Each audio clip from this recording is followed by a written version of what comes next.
smere z Handlovej. Medzi Ružindolom a Budmericami je uzatvorená cesta, okreská vedie cez Suchu nad Parnou. Pozor v Prašníkoch smer do Vrbového, kde idú stredom cesty z Beráčov železa. A pred Slovenskou platinou smer dozvolená, tam hlasíte odstavenie pokazané kamínom. Opatrne v Radošinou smer do Piaštane, kde je vnútrohlavný zákrutie postavené nákladné auto. Mobilný radar jazdí po Košici a nie to policajná Octavia. Poďme na stacionárne radary. Túto populárnu kategóriu otvára Express vodič Žolt.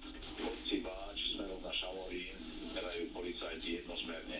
Na rýchlosť pozor, aj vo Vozokanoch merajú oba smery, v Nitre na Sabajskej tiež merajú oba smery, aj v Krušovciach merajú obojsmerne, ale na rýchlosť pozor aj v Banskej Bystrici Jakube v smere do centra, v Litovskej osade merajú obojsmerne, v Košiciach na južnej triede obojsmerne, na výjazde z Kapušťan do Bardejova, v úseku medzi Košicami a Sečovcami hlásite zvýšený počet radarov aj hliadok, ale merajú vás aj v Michalovciach na okružnej smere na Moskovsku a v Zbudskom dlhom smere do Humenného hliadka v Likavke kontrolujú oba smery.